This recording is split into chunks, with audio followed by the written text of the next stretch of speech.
Gracias, doctor. Gracias por su apoyo en presentar este seminario. Muy importante, pues, explicarles un poco por qué quise expresar este seminario. La idea era que, pues, en el R2 tenía yo una duda muy existencial de cómo diferenciar estrés postraumático complejo de trastorno límite de la personalidad. Fue el primer tema que le llevé a mi tutor del R2 del segundo semestre para que tratáramos de resolverlo. Leí todo esto, pero siguió habiendo dudas y pues conforme hemos ido avanzando ahorita en nuestras sesiones académicas he visto que seguimos teniendo algunas dudas, por eso pensé que podía ser una buena idea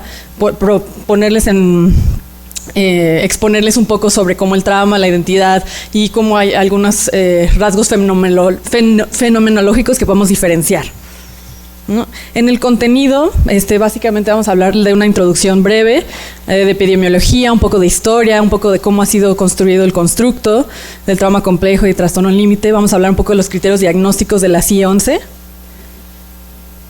Por otro lado, voy a presentarles un poco de cómo se construye la identidad y un modelo de trauma y memoria, que es un modelo que algunos autores están proponiendo, que explica cómo se lleva a cabo la parte del constructo del trastorno límite, trastorno de estrés postraumático complejo. Un poco vamos a hablar también de los cambios neurobiológicos, algunos muy puntuales que nos ayudan a explicar alguno de la sintomatología de manera diferencial en estas dos entidades. Y por último, algunos tips para el abordaje, algunas diferencias claves y brevemente un poco del tratamiento. Por último, conclusiones. Entonces, si estamos hablando un poco de epidemiología, empecemos con cómo el TEPT y el TLP pues tienen algunas cosas en común. Vamos a decir que el TLP en general, en población general, estamos hablando de que se puede presentar del 0.7 al 2.7%. Aquí les dejo la cifra del 6%, que es la cifra más alta que hay como población general en atención primaria, en atención de primer nivel. Por otro lado, tenemos que en población clínica hay estimados hasta 22%, y me acuerdo que en nuestro curso de inducción de aquí nos dijeron que aquí había 50% de esto, y puede ser un sobrediagnóstico, lo vamos a ir viendo. En el TEPT, pues en general hay mucha variabilidad en cuanto a los datos que nos dan, pero varían desde 1% a 10%. El conjunto, la comorbilidad entre TEPT y TLP es alta, 30%, 1 de cada 3, ¿no? Y hablamos de los episodios de TEPT, 40% de las personas con TLP han tenido al menos un episodio de TEPT, ¿no? En general, la comorbilidad aquí con el TEPT y el TLP es muy fluctuante. ¿Por qué fluctuante? Porque realmente tenemos a veces que a 10 años, por ejemplo, 85% de las personas ya remite los síntomas de TEPT en personas con TLP, ¿no? Pero 50% tienen recurrencias de esos mismos síntomas. Por otro lado, 25% puede tener un nuevo episodio de TEPT por un nuevo episodio de violencia, en general violencia sexual, desafortunadamente. Entonces, cuando estamos comparando TEPT y TLP, pues vemos que algunos síntomas se parecen. Por ejemplo, la amnesia disociativa en el TEPT, la disociación transitoria en TLP, el embotamiento, vacío crónico, pueden ser síntomas que se pueden confundir. El enojo en TEPT, esta reactividad, y el enojo intenso inapropiado que vemos en el TLP. Sin embargo, pues esta comorbilidad nos habla de que pues tal vez hay una vía común.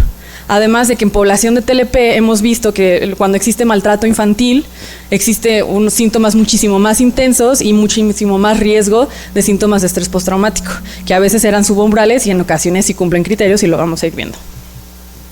Muy importante que estas dos entidades tienen un riesgo de revictimización muy alta. En general, cuando tenemos a alguien que sufre algún tipo de evento traumático, especialmente temprano en la infancia, el riesgo de ser polivictimizado es mayor. Hablando un poquito de historia, en 1992 Herman en el CIE-10 define por primera vez el concepto de trauma complejo como cambios persistentes en la personalidad después de una experiencia catastrófica. Fue la primera mención, es lo que estaban viendo en los veteranos de guerra. Tuvimos ya un seminario al respecto, por eso ya no voy a entrar en tanto detalle con esto. En el DSM-4, en 1994, se define como un trastorno de estrés extremo no especificado. Ya en el DSM-5 se agregan pues otros criterios que incluyen algo de los síntomas de estrés postraumático complejo. Aquí podemos ver que pues en el DSM-4 no se hablaba un poco de la dificultad, se hablaba un poco de la dificultad para captar qué tanto disfuncionaban interpersonalmente una subpoblación de las personas que tenían esta entidad, y cómo había una persistencia de la desregulación afectiva que no se podía explicar simplemente por una respuesta al trauma, sino por tal vez algunos otros síntomas que ahorita platicamos. En el CIE-11, pues los síntomas de TEPT pues están tomados en cuenta como parte del diagnóstico de estrés postraumático complejo, pero también trata de abarcar un poco la esencia de lo que es este trastorno, donde hay un trauma repetitivo, prolongado, y que no solo es un trauma interpersonal, aunque en la mayoría de las veces así es, pero que incluye también un parámetro para hablar de qué tanta disfunción están causando precisamente estos síntomas, que no son los de TED precisamente. Y justo hablando un poco del constructo de los síntomas, el CIE-11 pues tiene los síntomas cardinales del TED como parte del diagnóstico esencial, donde va a haber reexperimentación, donde va a haber evitación experiencial, tanto en el mundo interno, en el mundo externo, donde hay una sensación de amenaza inminente, y estos son síntomas ligados al trauma. Entonces son los síntomas que tienen que estar presentes para uno decir, obviamente exposición a trauma y estos síntomas de TED. Por otro lado, los síntomas que estábamos hablando que en el TED del DSM-4 y tal vez un poco más en el DSM-5, definitivamente no en el CIE-10, pues estaban un poco especificados, pero no con la persistencia. Y aquí es cuando hablamos cómo el trauma tiene un efecto sobre la organización del self. Los síntomas de desorganización del self incluyen esta desregulación afectiva, el concepto negativo del self, persistente, y la dificultad en las relaciones interpersonales. Aquí capturamos esa persistencia justo de la desregulación afectiva y el grado de disfunción que puede asociarse, que no solo se va a explicar por los síntomas de TED, sino por esta parte donde el self está desorganizado. Entonces, esos son los síntomas que son un poco más parecidos al trastorno límite de personalidad. Digo parecidos porque muchos dicen que son parte de lo mismo, pero realmente podemos ver, y vamos a ir platicando en la sesión, que no es así. Quisiera hablar un poquito de los modelos diagnósticos que tenemos ahorita en el CIE-11. Para empezar, este modelo de la personalidad, no sé si se recuerdan, o si sepan, pero el CIE-11 ya no está tomando en cuenta como trastornos de personalidad individualizados, sino ya lo está teniendo como una visión más dimensional, dejando al lado un poco lo categórico. Y esto pues es algo que se explica mucho por cómo habíamos estado viendo los trastornos de personalidad. Muchas veces pues los trastornos de personalidad tenían una comorbilidad muy alta entre sí, habían muchos, cumplías criterios para 3 trastornos de personalidad, lo que llamamos ya un trastorno grave de la personalidad, pero aquí tenemos algunos, la explicación que se da es un poquito más dimensional. Entonces, estos son los criterios como esenciales, donde tiene que haber una alteración en el funcionamiento del self, para decir que sí hay un trastorno de personalidad. ¿Eso cómo se va a manifestar? Pues con alteraciones en la identidad, en el autoestima. Podemos hablar de una identidad que sea pues difusa, muy fija, flexible, poco flexible, muy flexible más bien. La autoestima también va a estar alterado. Puede ser que sea una visión poco precisa de la autoestima o una visión muy fluctuante, donde puede ser que, pese a evidencia lo contrario, yo considero que tengo ideas de grandeza muy importantes, o al revés, pese a la evidencia lo contrario, yo pienso que soy una persona mala, que no te sirvo para nada, y la autoestima está muy bajo. La precisión de cómo uno se ve a sí mismo y cómo ve al mundo va a estar involucrada también, va a estar alterada, y la manera en que nos autodirigimos, que pues en general pues podemos decir que las personas tenemos como un plan de vida, vamos siguiendo una línea, una dirección, y cuando esto se ve alterado, donde cambiamos frecuentemente o pese a la evidencia a lo contrario, seguimos fijos sobre un camino que tal vez no nos corresponde, y cuando hay pues mucha duda sobre la autodirección también, esos son fallas en el self, está el self afectado, ¿no? Por otro lado, en la disfunción interpersonal, pues ahí va a haber esta disfunción donde, pues característica donde pues tengo mucha dificultad para iniciar y mantener relaciones interpersonales. Me cuesta mucho trabajo entender la perspectiva de otros, puede ser desde un punto de vista de empatía y también desde un punto de vista de mentalización. Voy a tener una dificultad muy grande para manejar los conflictos que tengo con los demás. Entonces, si vemos eso, pues cuando tenemos personas con trastorno limitado de personalidad van a cumplir estos criterios, pero también todos los demás trastornos de personalidad cumplen estos criterios de alguna manera. La manera que vamos a describirlos va a ser cómo vamos a diferenciar entre diferentes patrones. Es una vista más dimensional. Recordar que van a ser 2 años que tienen que estar presentes estos síntomas para decir, de manera persistente, para decir que sí es un trastorno. Y también cómo se tienen que manifestar estos síntomas, ¿no? Tienen que haber manifestaciones en la manera de pensar, de experimentar la vida, de expresarse emocionalmente. Puede haber una sobreexpresión emocional desproporcionada o una expresión muy baja que no corresponde a los hechos. Puede haber comportamientos que van a ser inadecuados, inadaptados, son comportamientos, por ejemplo, las autolesiones, comportamientos como las arrebatas de ira, también que eso puede estar presente en cualquier trastorno de personalidad, ¿no? Entonces aquí vamos a hablar que estos comportamientos van a ser personas que son o muy inflexibles o poco regulados, es decir, se pierde ese balance en lo que se esperaría de una manera normal. También entraríamos en discusión de qué es la normalidad, pero bueno, en sí, así. Y pues también tenemos que saber que estos síntomas tienen que estar presentes en una variedad de situaciones personales y sociales. No solo va a ser un rol, no solo va a ser como en un área específica, aunque sí, la disfunción es muy, muy grande en un área específica, puede que sí se clasifique así, pero en general pues tiene que haber una disfunción interpersonal, tanto en la familia, en lo escolar, lo laboral, tengo dificultad para relacionarme en todos los ambientes, para relacionarme conmigo mismo y pues para llevar a cabo mi proyecto de vida, ¿no? Sabemos que pues, los criterios de exclusiones que pues, no pueden ser algo que sea apropiado para el desarrollo, por ejemplo, si la identidad está fluctuando un poco, si hay cuestionamientos en la etapa de adolescencia, pues es normal, ahí no podemos decir que es un trastorno de personalidad, por eso tenemos que tener mucho cuidado cuando hacemos esos diagnósticos, no que no se pueda, pero sí con cautela. Que no se explique la conducta y los comportamientos por factores sociales y culturales, cada vez más nos damos cuenta cómo estos factores influyen en cómo las personas se comportan y cómo a veces el estresor agudo en ese sentido puede estar induciendo síntomas parecidos a trastornos de personalidad. Por eso el criterio de persistencia y excluir si se debe a estas causas socioculturales y sociopolíticas. Y pues saber que tiene que haber un malestar significativo o un deterioro significativo, una disfunción importante a nivel personal, familiar, social, educativo, ocupacional o otras áreas importantes de funcionamiento, ¿no? Ese es el primer paso, decir sí o no tengo un trastorno de personalidad y lo justifico con estas características que acabamos de mencionar. Lo siguiente sería ver la gravedad, es leve, moderado, grave. Aquí, ¿qué vamos a tomar en cuenta? Pues el grado de disfunción que existe, qué tanto está disfuncionando, en cuántas áreas, en cuáles áreas es más intenso, cómo está haciendo esa parte, la presencia o ausencia de autolesiones.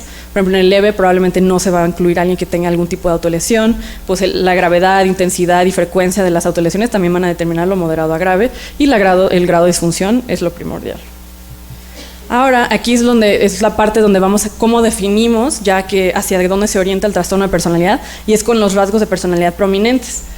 Son 5, en general cuando estamos valorando a la persona, pues de hecho hay una guía ya que se está probando por la OMS para poder hacer un diagnóstico siguiendo la guía, lo revisamos en la clínica de TLP con el doctor Arango, pero justo esta parte de los rasgos es muy importante porque es como el apellido que le vamos a poner al trastorno de personalidad. Por ejemplo, afectividad negativa es cuando tenemos una tendencia a las emociones negativas, a la ansiedad, al enojo, digamos, sabemos que no son negativas, pero es esa como carga muy disfórica que puede haber en esas emociones, que aparte puede haber una falla en la confianza, en la regulación emocional, una autoestima muy bajo, es parte de la afectividad negativa. Si predomina esto, y esto también se relaciona mucho con el TLP, pues le ponemos el apellido de afectividad negativa.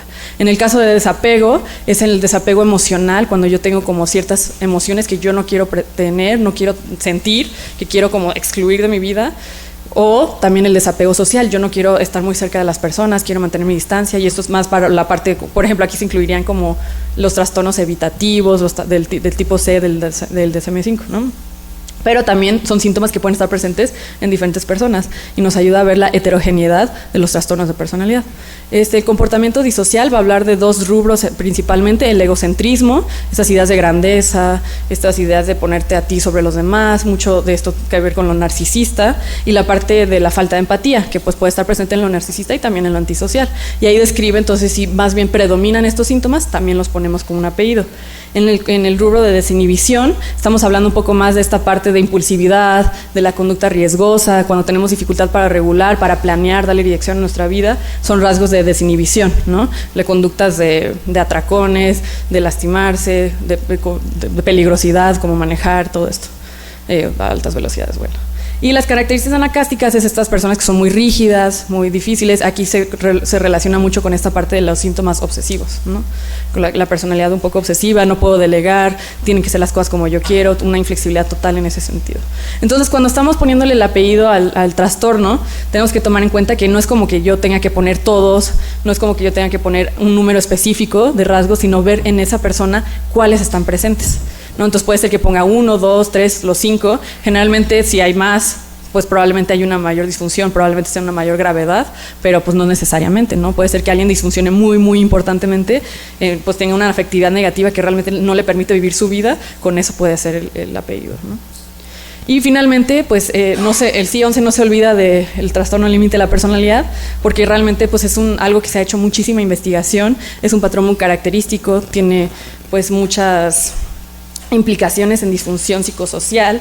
Entonces los síntomas del patrón límite, que se pone como un especificador, pues son los mismos que el DSM-5, lo que utilizamos para hacer el diagnóstico, y se va a caracterizar principalmente por inestabilidad en las relaciones interpersonales, la autoimagen, en el afecto y la impulsividad marcada, ¿no? Entonces, cumpliendo con estos 5 criterios de aquí, algunos 5, la combinación que quieran, como ya sabemos que hay 250 combinaciones posibles, le podemos poner el especificador patrón límite, que va a tener mucha implicación en la investigación, ya que ya se está haciendo mucha investigación en esto, aparte que también tiene implicación pues en el sistema de seguros de muchos países, ¿no? Okay, hablando un poco de regresando un poquito a esta parte del estrés postraumático, muchas veces desde que inició el trastorno se han hablado de que existe, como no se considera que es válido el constructo. Muchas personas consideran que el estrés postraumático complejo es como un subtipo del trastorno límite de la personalidad, que realmente no existe, que es un espectro de lo mismo. Entonces pues se han dado un grupo de investigadores que ya revisé, todos trabajan como juntos, pero en diferentes partes del país, del mundo, hablan un poco sobre cómo vamos a darle validez a los constructos que ya pusimos, ¿no? Entonces hacen algunos estudios, les voy a poner 2 ejemplos. El primero es un estudio de Cloyter del 2013, es un análisis de clases latentes. Aquí es donde estamos poniendo como toda la sintomatología que se puede presentar. Hacen encuestas, por ejemplo, el ITQ, el cuestionario de trauma internacional, y ponen ahí y tratan de agrupar los síntomas de acuerdo a los diagnósticos, al pues criterio de diagnóstico que hemos puesto, ¿no? De pues por ejemplo TEPT, trauma complejo, que va a implicar TEPT, y la desorganización del self, que lo puedo resumir, que muchas veces lo pongo aquí abreviado como 2, y los síntomas de TLP, ¿no? Entonces aquí ingresaron toda esta información para 280 pacientes, encontraron que hay 4 grupos que se presentaron, eran mujeres que iban a buscar atención en salud mental, ¿no? No eran pacientes que tal vez ya tenían el diagnóstico, pero al ponerle los cuestionarios veían cuáles son los síntomas que estaban presentes, ¿no? Entonces 4 grupos. En el primer grupo ¿dónde está? En el primer grupo había escasos síntomas, o sea, no había síntomas de TEPT, no había síntomas de organización del self, el 2, y tampoco de TLP. Entonces era un grupo que era pues más o menos el grupo tal vez digamos resiliente, había sufrido violencia, maltrato infantil específicamente, pero no tenían manifestaciones sintomatológicas realmente. El segundo grupo eran personas que tenían muchos síntomas de TEPT y pocos síntomas de desorganización del self y pocos síntomas de TLP. En el tercer grupo era el grupo de trauma complejo, es donde se presentaban los síntomas de estrés postraumático y también los síntomas de desorganización del self. En el último, y pocos síntomas de TLP. En el último, pocos síntomas de TEPT y pocos síntomas de desorganización del self, más síntomas de TEPT. Entonces aquí se corroboran que pues, se pueden diferenciar y se pueden hacer 4 agrupaciones de síntomas. Y cuando estaba presente el constructo de TLP, había 4 síntomas que podíamos decir. Si están presentes estos síntomas, la probabilidad de que sea estrés postraumático complejo es muy baja, ¿no? Y eso era esfuerzos desesperados por evitar el abandono, sentido inestable del self, relaciones interpersonales intensas, impulsividad, que son criterios del patrón límite. Entonces, si se presentaban estos síntomas, lo más probable es que no iba a entrar en estas categorías y sí en esta, ¿no? Hablamos de probabilidad porque obviamente hay excepciones, no es una regla, pero eran los síntomas que destacaban. Entonces recordar que si nuestros pacientes presentan estos síntomas, podríamos estar hablando más de un TLP que de un trauma complejo, aunque sabemos que no son mutuamente excluyentes. Cloyter en 2014 replica estos estudios, Elkid, Hyland y Shevlin también en 2014, Kellnelf y Logler y Schuster también en el 2013, entonces han sido, y todos con este modelo de estudio de análisis de clases latentes, entonces, y fueron en distintas poblaciones politraumatizadas, ¿no? De israelíes, de Austria, y encontraron como que estos patrones, con algunas diferencias, pero que estos 3 patrones estaban presentes. ¿Qué más han encontrado en estos estudios? En el 2014, el estudio de Cloyter nos hablaba que las personas que tenían estrés postraumático complejo tenían un historial de abuso sexual, mayoritariamente, niveles más altos de malestar psicológico, mayor edad, sexo femenino y mayor número de eventos traumáticos. Era pues evidente que las personas con estrés postraumático complejo iban a tener politraumatización. En el caso del TLP, hablábamos un poco donde si existía una comorbilidad entre estos dos rubros, había una mayor probabilidad de negligencia y abuso emocional, ¿no? Entonces hablaba como de la gravedad de una politraumatización, incluyendo esta parte de la negligencia y abuso emocional. Un estudio un poco más reciente de Frost en el 2020 nos habla de un modelo de estructura latente. Estos modelos son modelos dimensionales de psicopatología, se basan en modelos de taxonomía jerárquica de psicopatología, que son los high-top.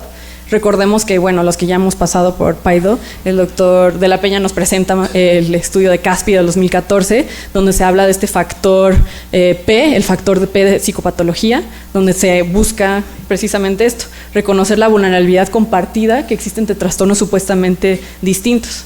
En este modelo existe, aquí lo que se intenta buscar es hacer modelos matemáticos y ver cómo estos cómo se relacionan los síntomas entre sí. Entonces, por ejemplo, en el modelo 1 ponen los síntomas de estrés postraumático, los síntomas de desorganización del self, esto constituye estrés postraumático complejo, y los síntomas de TLP y todos los rubros que lo construyen, acá y acá. Entonces, esto obviamente es la escala de ITQ generalmente. Entonces, en el modelo 1 se trataba de decir, bueno, lo que queremos decir es que el estrés postraumático complejo no se parece en nada al TLP y son divididos, ¿no? Entonces el modelo matemático quería probar eso y resulta negativo, no es así, sí hay relación, entonces sí se relacionan, entonces este modelo se queda descartado. En el modelo 2, todos los factores están libres para asociarse de manera entre sí. Entonces existe una asociación estadísticamente significativa entre estrés postraumático y los síntomas de desorganización del self, y entre TLP y los desorganización del self. Hay una asociación entre TED y TLP, pero no es tan significativa. Pero entonces dicen, aquí hay una asociación entre, entonces aquí lo que vemos es que sí se asocian, pero entonces ¿cómo se explica esa asociación, ¿no? Entonces lo que hacen aquí en el modelo 3 es meter un factor general. El factor general habla de cómo una vulnerabilidad inicial, que podemos discutirla, cuál sería, habla como esta vulnerabilidad nos puede explicar cómo estos síntomas se relacionan, cómo se relacionan estos entre sí. La relación más grande del factor general era aquí, aunque había algunos síntomas de estrés postraumático, no se relacionaban tanto con el factor general, pero en general este es el modelo que ganó, pues digamos, el premio estadístico de que sí se asociaban, ¿no? Y aquí, igual como siempre hablan un poco de los factores clínicos más diferenciales, para decir aquí lo que los autores encontraron es que el autoconcepto persistente negativo del estrés postraumático complejo y el autoconcepto alternante en el trastorno límite de personalidad era lo más diferencial, eran los factores que menos se relacionaban, entonces lo que nos podría ayudar a definir hacia dónde se va la sintomatología, hacia estrés postraumático complejo o hacia TLP. Hablando un poquito de trauma, pues el criterio A, precisamente el estrés postraumático complejo, es la exposición al trauma. Y esta es literal la definición que nos da la CI-11. La exposición es donde hay una exposición a un evento o una serie de eventos de naturaleza extremadamente amenazadora o horrible, eventos frecuentemente prolongados o repetitivos de los que resulta difícil o imposible escapar. Y nos da una lista de ejemplos: tortura, esclavitud, campañas de genocidio, violencia doméstica prolongada, abuso sexual o físico, y que esto se ha repetido en la infancia. Entonces, el criterio, como vemos, en comparación con lo de TEP, habla un poco más de lo prolongado y repetitivo, nos da algunos ejemplos, incluye esta parte de la violencia que es interpersonal, que es violencia, trauma complejo, y eso ahorita lo platicamos. Nos deja Hyland et al., que es los autores un poco, que también trabajan en este grupo de investigación sobre pues la validez de estos constructos, pero ellos tienen una propuesta de un modelo de trauma y memoria, pero ellos también hablan que como que abrir un poco esto de la exposición, tal vez aquí queda la definición de la CI-11, pero aquí hay unas experiencias de riesgo que podrán ser investigadas posteriormente. Las personas que viven acoso escolar, hostigamiento, abuso emocional, rechazo, negligencia, esto también son experiencias que pueden ser traumáticas, pero también los podemos ver como una especie de vulnerabilidad o riesgo para pues presentar síntomas de estrés postraumático complejo. Por otro lado, tenemos que tomar en cuenta, hablan de cómo tenemos que tomar en cuenta también las poblaciones, pues las minorías que tienen un mayor riesgo de ser polivictimizados, hablando de la minoría de la etnicidad, de la identidad de género y la orientación sexual. Por otro lado, pues una cosa que todavía queda pendiente investigar y que tiene mucho sentido en cuanto al trauma son los eventos que ocurren en el contexto de psicosis, los delirios inducidos por sustancias en el espectro autista, porque si hemos visto, creo que todos en la clínica, que hay pacientes que viven una experiencia psicótica y la viven con una experiencia traumática. ¿Cómo eso podría tal vez definirse también dentro de esta parte del trauma complejo? Eso está por verse. Hablando igual del trauma complejo, pues es el trauma que lo conocemos a veces como el trauma tipo 2, un trauma interpersonal que tiene una afectación en el desarrollo. Generalmente es en etapas, digamos, periodos formativos, infancia, adolescencia, pero no necesariamente. Y ese criterio no tampoco lo especifica la ciencia, o sea, puede haber un trauma repetitivo que afecte un poco el desarrollo de la persona, pero eso puede ser incluso por la violencia, por ejemplo, de pareja, más adelante en la vida. La diferencia entre el TLP y el trauma complejo es que en el trauma complejo la exposición a trauma repetitivo es un requisito diagnóstico, o sea, el 100% va a tenerlo. En el TLP lo hemos visto, muchas personas lo tienen, pero no es necesario para el diagnóstico, ni siquiera es parte de los criterios. Entonces esto habla de cómo aquí hay un mayor peso a la interacción de factores genéticos y ambientales, aquí hablando que la variancia genética puede ser incluso hasta un 55%, hasta predominar, ¿no? Pero pues, claro que todo esto es individualizado. Y tal vez el TLP se asocia mucho con el apego inseguro y desorganizado, tiene mucho que ver con eso, hablaremos un poquito de esa teoría más adelante. En cuanto a la identidad, pues la identidad y el self son constructos basados en estructuras multidimensionales, multifacéticos y dinámicos dentro de la estructura pues, psíquica, ¿no?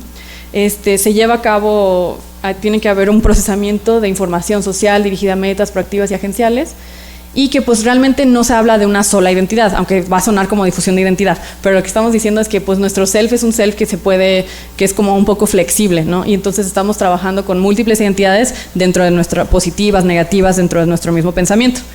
Claro que vamos a hablar ahorita de algunos factores que son necesarios tener. Podemos dividir la identidad o el self aquí en dos: el I self, que es el sujeto de la experiencia, es la persona que lleva a cabo, pues que está viviendo la experiencia momento a momento. El me self, que es el mí, porque aquí lo ponemos como mí mismo, es el objeto de la experiencia, es cómo se describe a uno mismo, es cómo se etiqueta y cómo se evalúa la persona, ¿no?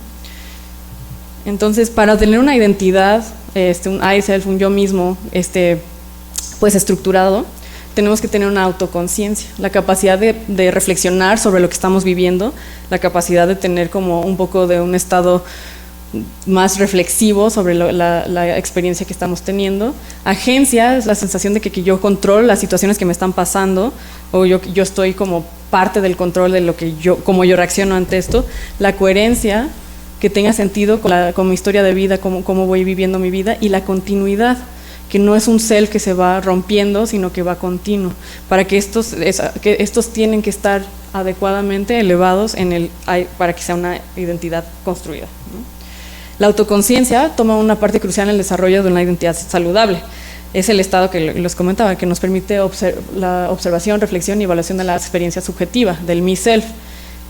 La autoconciencia es un requisito para la coherencia y la continuidad, y es muy necesaria para la memoria autobiográfica. Entonces, esto es muy importante porque justo tiene que ver con el trauma y cómo esto se interrumpe, ¿no? Hablando de esto, pues a veces las personas tenemos un rango de autoconocimiento desde una experiencia prereflexiva, donde pues solo estoy viviendo el momento y no tengo la manera de reflexionar sobre cada una de las cosas que me están pasando, y el autoconocimiento donde hay este proceso consciente y reflexivo, y es un rango. Mayor riesgo de síntomas pues de patología, menor riesgo. En cuanto al me self, que es el que decíamos que es el que se describe, cómo yo me evalúo, cómo yo digo, pues aquí lo normal sería una formación de evaluaciones realistas y generalmente positivas del self, que varía poco del self idealizado. El self idealizado es como yo quisiera ser, ¿no? El yo quisiera. Entonces aquí, si está así, que pues estamos más o menos pegaditos, puede variar, acordemos que todo es dinámico, pero hay una sensación de autoeficacia y autovalor. Cuando existe una gran discrepancia entre el self idealizado y cómo yo me evalúo a mí misma como self, el sentimiento de ser inadecuado surge.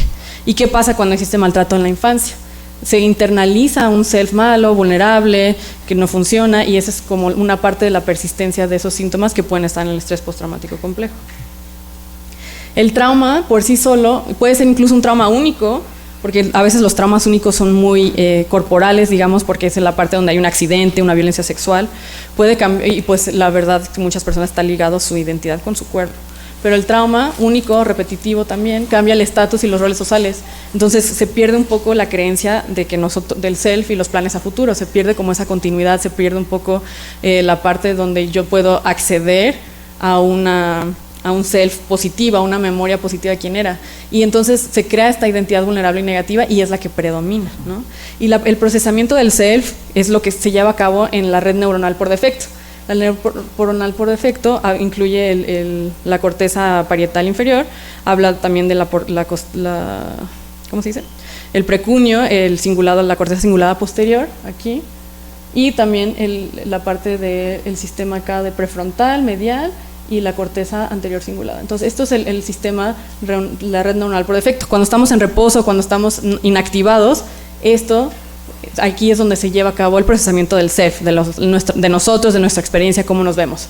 El problema es que cuando existe este trauma, se hiperactiva esta red, incluso fuera del estado de reposo. Entonces aquí, ¿y qué es lo que lo está se reduce la conectividad en reposo. Y la necesitamos, la conectividad en reposo, para procesar lo que nos está pasando. Es el momento en que nosotros procesamos cómo nos sentimos, ¿no? Entonces, cuando esto se interrumpe, y pues hay una situación también ahí, se va a interrumpir mucho el self, esto está apagado y se interrumpe porque hay alarmas que activan la cascada de defensa. Cada vez que yo estoy tratando de procesar cómo yo me siento, qué es lo que me está pasando, ¡pum!, entra una defensa, estás en peligro, algo te va a hacer daño, estás mal, ¿no? Entonces esto interrumpe cómo se procesa y se pierde la continuidad. Igualmente se activa, hay una mayor conectividad con la materia gris periacueductal. Aquí es donde estamos hablando de cómo se procesa, donde se procesan los datos de alarma. Entonces, si esto está hiperactiva, interrumpe todo este proceso de procesamiento y no tengo la capacidad de procesar el self tal cualmente. En el TLP, aquí hay una teoría un poquito distinta, pero que se puede parecer, donde pues en la identidad hay cambios caracterizados por imágenes contradictorias, ¿no? De la autoimagen, el autoconcepto, los objetos, aspiraciones y valores. Aquí se pierde mucho la continuidad y coherencia por los estresores interpersonales. Allá en el trastorno de estrés postraumático complejo, los prompts eran defensivos, ¿no? La alarma era defensiva. Aquí la alarma es abandono, la alarma es soledad, la alarma es todo está saliendo muy mal, es la desregulación emocional, ¿no? Y existe una teoría, y esto puede llevar a cabo esta difusión también de identidad, donde existe una fragmentación de la representación de ti mismo y de los otros. Estamos diciendo que cuando tú ves tu línea de vida, quién eres tú, solo lo vives como de manera episódica. Es como el self episódico, donde yo tengo una vida fragmentada porque me estoy interrumpiendo constantemente con periodos de desregulación emocional secundaria a los estresores externos, ¿no? Y existe una teoría de comunicación social que me pareció muy interesante, que nos habla de cómo los diferentes sistemas de motivacionales del cerebro se activan o se inactivan. Por ejemplo, en el caso del sistema de apego, existe una activación de mecanismos de apego pues maladaptativos, que no funcionan, desorganizados, y esto se asocia a estados de prementalización, lo que hablábamos del autoconocimiento. Y esta parte tiene que ver también con la capacidad de tener una confianza epistémica. La confianza epistémica es la apertura que yo puedo tener hacia que los demás puedan como hablar conmigo, tener una comunicación y que yo pueda creer lo que me están diciendo y poder generalizarlo en mi experiencia interna. Si no tengo la apertura para escuchar, para aprender, se ve afectado el aprendizaje social. Y la salutogénesis nos habla de cómo pues, es la orientación hacia una vida pues, saludable, una vida con propósito. Entonces, si todos estos sistemas están afectados, yo no puedo reflexionar sobre mi estado, me apego de una manera inadecuada, no confío en los demás, no puedo aprender socialmente. Y el aprendizaje social es fundamental para hacer cambios en nuestra manera de ver el mundo y en la manera en que nosotros podemos reestructurar nuestra identidad. En lo que platicábamos en la identidad en el estrés postraumático complejo, pues que las identidades van a variar y es muy importante valorar nosotros pues cuáles son las identidades prominentes que están en ese caso. Generalmente las prominentes son una historia de vida de maltrato repetitivo y prolongado, y es una persona pues que se considera que no tiene valor, que no tiene ningún sentido continuar viviendo, pero tenemos que ver qué tan integrados están estas otras y buscar siempre un self positivo o una identidad positiva donde podamos trabajar con esa persona. Eso es parte de las intervenciones de la terapia.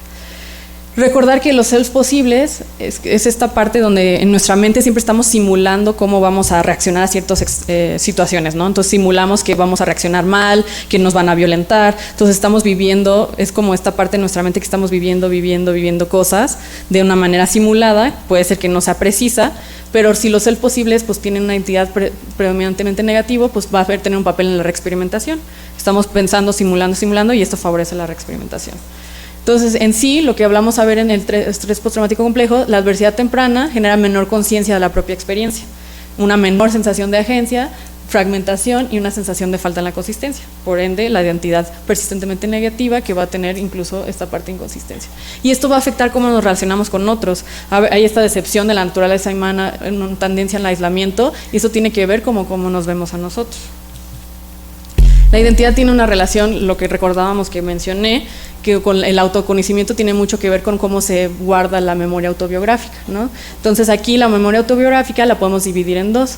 La memoria fría, aquí lo mencionamos, pero es la memoria contextual, la de los hechos, ¿no? Dice, esta es una memoria que nos habla de cómo, dónde viví las cosas, cómo las viví. En este caso podemos pensar en el evento traumático.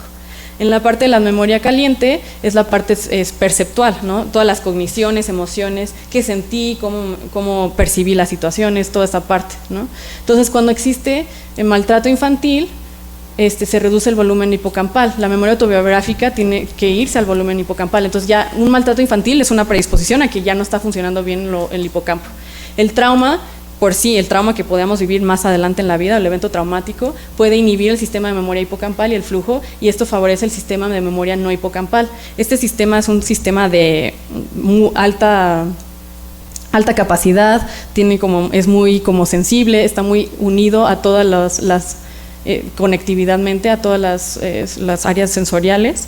Entonces esto va a tener un impacto en cómo se viven los recuerdos. Entonces, si estamos hablando de que estas áreas están muy cercanas, se va a guardar la información en la amígdala, que pues sabemos que es el procesamiento emocional, ¿no? Y la base del miedo, la ínsula, y eso tiene relación.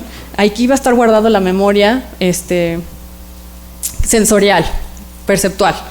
Entonces, y no tenemos ya la conexión con el hipocampo, el contexto. Entonces, vamos a decir que pasa cualquier tipo de,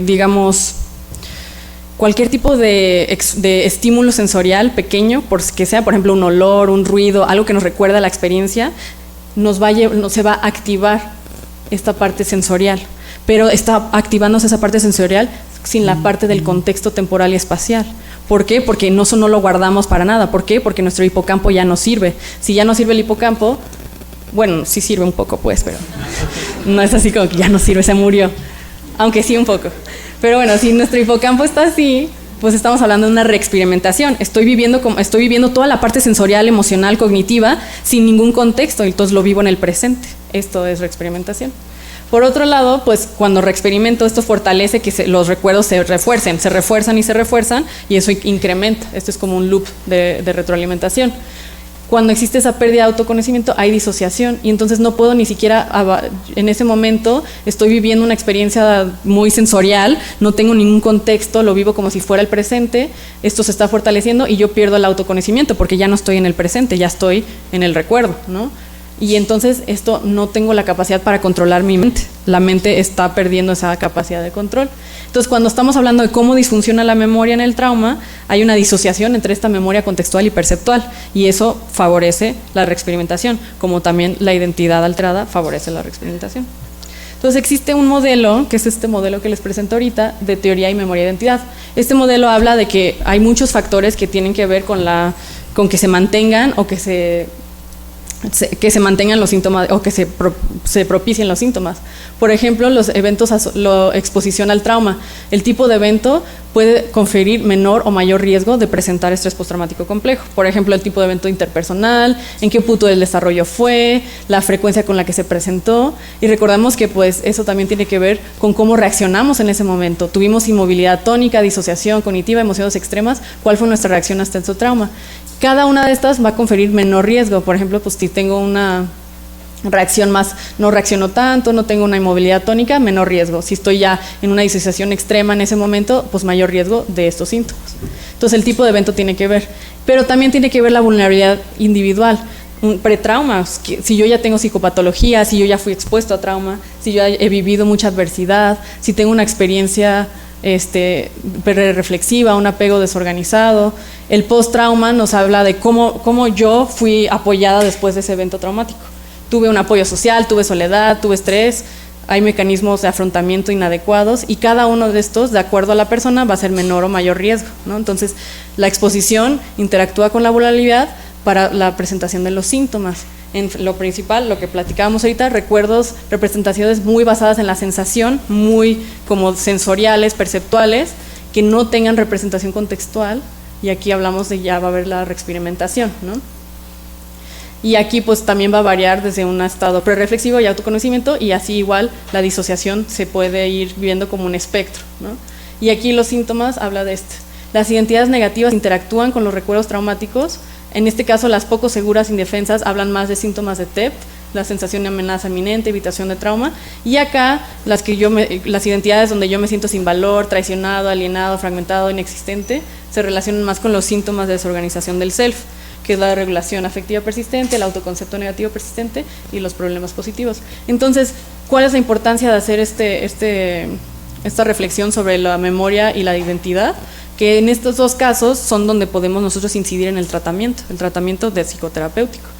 Fortalecer identidades positivas, de hecho la resiliencia se asocia a identidades más positivas, y a poner en contexto cómo fueron los recuerdos traumáticos, para que entonces cuando yo recuerde algo, lo recuerde, pasó en este tiempo, en este momento, no está pasando ahorita. No es algo como que tan consciente, al menos que tengamos esta terapia. Lo que sigue ahorita es hablar un poquito de la regulación emocional y cómo es un poco diferente en cada una de las entidades. Recordar, y muy importante, que la regulación afectiva es un fenómeno transdiagnóstico y se presenta en la mayoría de los trastornos psiquiátricos, ¿no? Se asocia a los síntomas cuando estamos mal, deprimidos, trastorno obsesivo compulsivo, etc. Hoy no.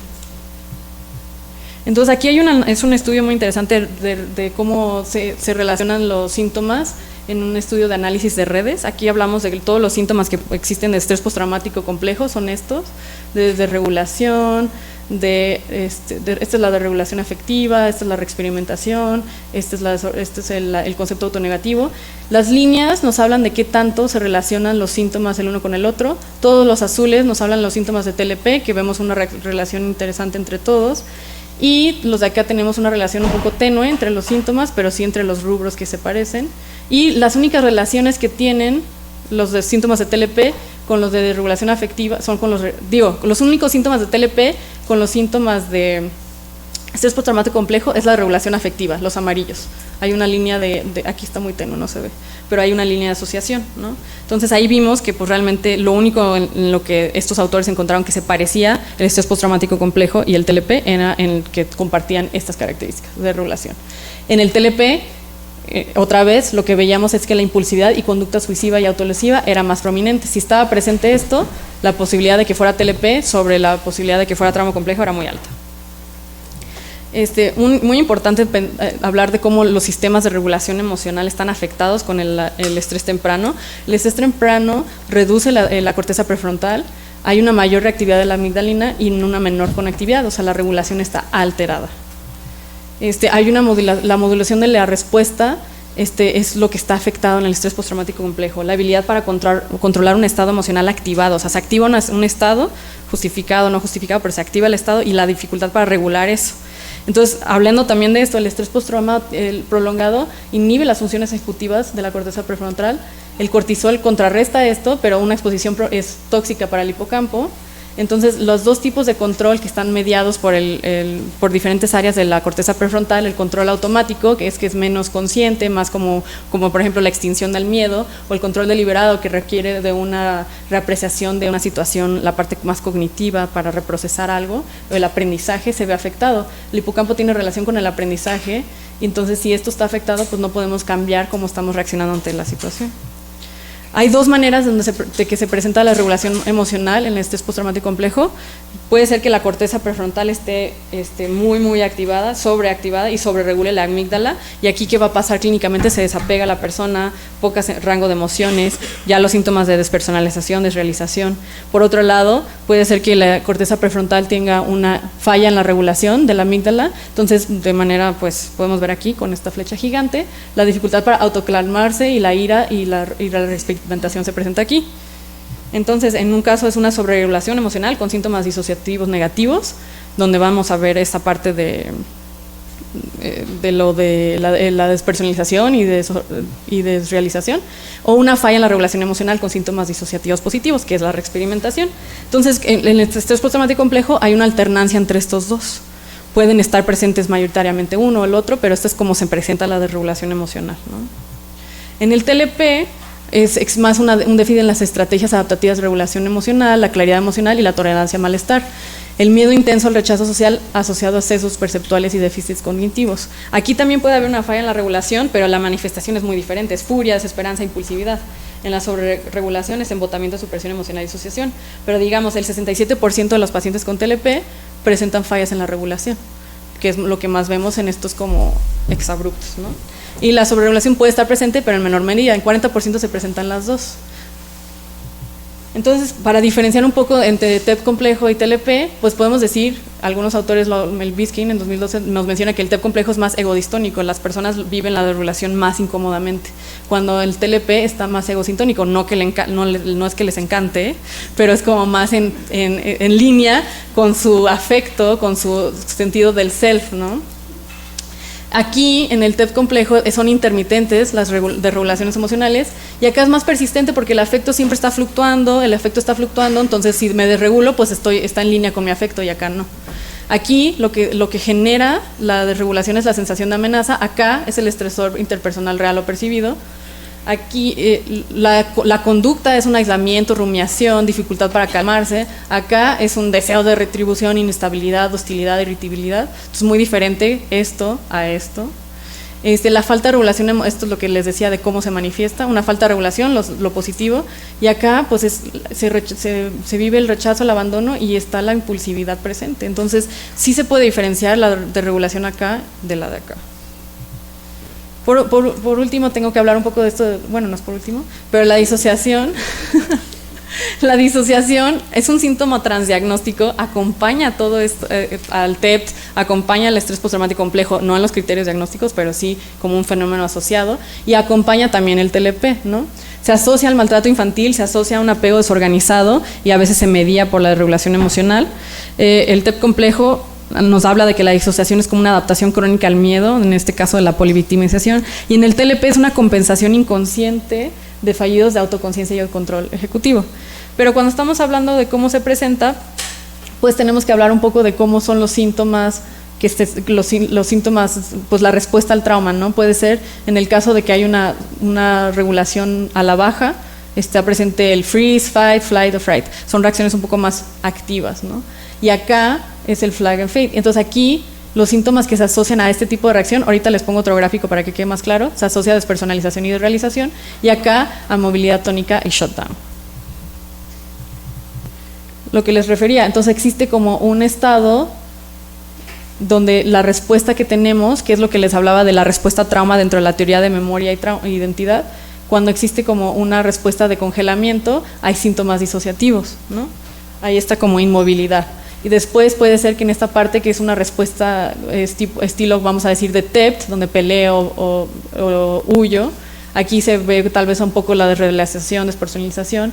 Acá estoy en un estado ya más de inmovilidad nuevamente, es fright. Aquí pues son los síntomas ya de inmovilidad tónica, que es lo que muchos pacientes se sienten muy culpables por cuando viven una violencia y reaccionan de esta manera, pero si lo vemos es algo absolutamente normal. Y finalmente, cuando ya está muy crónico esto, existe como un predominio de lo parasimpático y una inmovilidad completa, y el shutdown ya, y pues faint, de que me retiro, es una disociación completa del estado de conciencia. En las relaciones interpersonales también hay muchas diferencias de cómo se relacionan. En el TLP pues son relaciones intensas y de hostilidad, alternan entre la fusión y la separación y esto debido a pues que también están alternando entre la idealización y devaluación, punto importante para TLP. El propósito de esta alternancia es evitar el abandono real o imaginado, por lo menos de manera temporal y de manera fragmentada, ¿no? En el estrés postraumático complejo se evitan las relaciones en general y hay un desapego en las relaciones, y eso es por miedo a la cercanía. Entonces el propósito es diferente, la conducta es diferente y pues la manifestación también. Cuando existe una comorbilidad entre los dos, pues tiene sentido que pues el pronóstico de la disfunción interpersonal sea aún peor, porque pues es una persona que evita generalmente, pero si tiene una relación inestable, pues esto va a hablar de una disfunción completa interpersonal. La hipervigilancia también va a ser diferente con respecto a los demás y a su entorno. En el estrés postraumático es el miedo a ser dañado, la sensación de amenaza. Acá es la hipersensibilidad a percibirse abandonado, rechazado, humillado. Entonces, cómo estoy viviendo esa hipervigilancia me va a hablar de hacia dónde estoy orientando el diagnóstico. Por otro lado, existen algunas alteraciones en el procesamiento, por ejemplo, atencional, ya hablando neurobiológicamente, se comparten entre, esto nos habla de que en estrés postraumático, estrés postraumático complejo y TLP, lo verde está alterado de la misma manera, se comparten las alteraciones neuronales en la corteza cingulada dorsal anterior, prefrontal ínsula, pero en el TLP hay una falta de activación insular y alteraciones neuronales generalizadas, esta parte en la verde, aquí. Y esto puede tener una relación con los sesgos perceptuales de los que hablábamos que podían generar la regulación emocional. Eso está presente en TLP y no está presente en el estrés postraumático complejo. En cuanto al procesamiento emocional, se comparte la hipoactividad amigdalina y con hiperactivación frontal, pero en TLP existe un incremento en la activación de la amígdala. Lo que postulan es que pues se habla de esta parte de la impulsividad, de cómo reaccionan un poco más impulsivamente los pacientes con TLP. En el procesamiento de la memoria hay alteraciones neuronales en el hipocampo, en los dos. En el hipocampo, la corteza cingulada anterior, regiones frontotemporales, activación hipocampal y el eje hipotálamo pituitario adrenal está desregulado. En las diferencias, pues que en el corteza cingulada posterior el TLP está alterado y está diferente. Y entonces eso es lo que nos habla de cómo el procesamiento de la memoria está un poco más alterada acá. La verdad es que no me convenció mucho porque la memoria yo pensaría que estaría más alterada en el estrés postraumático complejo, pero este es uno de los estudios preliminares del neurobiológicos porque realmente el constructo de estrés postraumático complejo no estaba antes, entonces no hay estudios que avalen cómo está la neurobiología de esto, ¿no? Quería ponerles aquí, por último, unas diferencias muy importantes entre el estrés postraumático complejo y el TLP. Hay cosas que se comparten, ¿no? El antecedente al trauma, la dificultad en la regulación emocional, alteraciones en el autoconcepto, las relaciones interpersonales y la presencia de disociación. Pero lo que veíamos en el estrés postraumático complejo, una visión negativa y persistente, negativamente persistente, acá en la inestabilidad, lo que hablábamos de qué es lo que les preocupa. Aquí hablamos un poco de la dificultad para formar y mantener las relaciones, acá un poco para la alternancia entre la idealización y la evaluación y la volatilidad de las relaciones. Los síntomas relacionados con el TED van a estar en el estrés postraumático complejo, obviamente pueden estar aquí, pero no sería parte de las diferencias. Y cómo la regulación es diferente, la parte aquí de cómo se alterna entre una falla en la regulación y sobreregulación, y acá en una impulsividad y una conducta de autolesiones y autolesiva. Esto también es muy diferente. ¿En quién vamos a buscar estrés postraumático complejo? En historia de abuso, maltrato infantil, polivictimización, abandono en las relaciones primarias, una disociación crónica, son síntomas muy importantes. ¿Y qué vamos a buscar? No basta con encontrar los síntomas de estrés postraumático complejo, sino necesitamos encontrar cómo están involucradas sus relaciones, cómo son los estresores traumáticos que ha vivido, en qué orden fueron, cómo fueron, cuáles son las experiencias en el desarrollo que apoyan un apego inseguro desorganizado, cómo fue la crianza, cómo fue su adaptación a este tipo de situaciones, cómo está presente la descripción, porque nos va a hablar de cómo está reaccionando al trauma, recordando la gráfica anterior, y también aplicando cuestionarios, el ITQ en los adultos y el DT en los niños, ¿no? Y recordar que durante todas las evaluaciones con este tipo de pacientes tenemos que tener una perspectiva de trauma, donde nosotros tratamos de explicar cómo esta narrativa cronológica de violencia explica el TLP y TEP como adaptaciones lógicas a la exposición a trauma y adversidad. O sea, lo que te pasó sí es una explicación, pero no justifica tu conducta, que es lo que hicimos, validar la emoción, no la conducta. El tratamiento, pues obviamente involucra psicoterapia, pero estamos hablando de un concepto nuevo de estrés postraumático complejo, entonces tenemos que ver terapias adaptadas para TLP y TEPT, hay evidencia para DBT con exposición prolongada, hay DBT-TEPT también, hay terapia de procesamiento cognitivo, que es otra variante del DBT para procesar mejor la información, la terapia enfocada en la compasión, ACT y la desensibilización con movimientos de ojos para el TEPT. Pero pues ¿cómo vamos a dar esta terapia? El problema es que es complejo, eso es parte del diagnóstico. Entonces a veces lo que se proponen algunos autores es que sea una terapia modular. En fase 1, tal vez con DBT para ver la seguridad de estabilización. Fase 2, procesamiento de la memoria traumática. Aquí entraría tal vez otra de estas terapias nuevas que no mencionan aquí, pero que es importante y que el doctor está ofreciendo una capacitación en la terapia de narrativa de exposición, ¿no? Donde vamos a ordenar los eventos traumáticos, vamos a ponerlos en contexto y vamos a quitar esa disociación que había entre la memoria contextual y la memoria perceptual, ¿no? Y eso pues es parte del procesamiento. En la 3, el funcionamiento psicosocial, esta parte como un enfoque de rehabilitación para la persona. ¿Se tiene que hacer así? Pues no. ¿Se tiene que individualizar? Pues sí, porque tenemos que ver qué es el problema principal de cada persona, y puede ser que alguien no necesite esta fase o que esta predomine, y hay gente que hasta dice que se pueden hacer las 3 a la vez. Se me hace complicado, pero eso dice. La conclusión es que pues hay evidencia en modelos dimensionales, categóricos, clínicos, fenomenológicos y perfiles neurobiológicos que diferencian estas dos entidades. Sabemos que todo este tipo de cosas todavía tiene como cuestionamientos y se va a seguir investigando, pero existen diferencias que pueden, claras, tanto fenomenológicamente, que lo vamos a ver, pero tenemos que preguntar bien, como pues también neurobiológicas. Entonces eso apoya esa diferenciación. Tenemos que tener una perspectiva de trauma porque esto nos va a orientar al tratamiento y al diagnóstico. Vamos a tener que tomar en cuenta que hay una alta comorbilidad, 30%, TED complejo con TLP se estima. Entonces, cuando hay esa comorbilidad hay una mayor carga de enfermedad y sufrimiento. Tenemos que ver esa parte.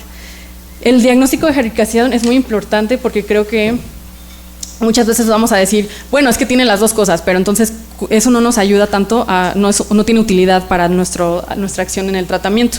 Entonces, si tenemos un síntoma de regulación emocional muy intenso que predomina y es esta parte de la impulsividad, pues poner el diagnóstico principal como TLP no sería una mala idea y no contar el otro síntoma para trauma complejo. Sin embargo, si se cumplen todos los criterios de trauma complejo y todos los de TLP, pues claro que por supuesto que lo podemos poner, pero si son síntomas aislados, jerarquizar. Y la perspectiva al futuro pues va a ser evaluar todos estos factores que hablábamos de vulnerabilidad, los factores asociados al trauma, los desenlaces de las cosas de las trayectorias del desarrollo, como por ejemplo todos los niños que tienen desapego desorganizado, hacia dónde se van toda esta parte, y una entidad muy interesante que pues existe como una alteración en el desarrollo asociado a trauma que se está proponiendo como un precursor en niños y adolescentes, y como esto tal vez como la trayectoria de esto también podría ayudar a ver cómo se comporta el fenómeno. Y ya, sería todo. Muchas gracias.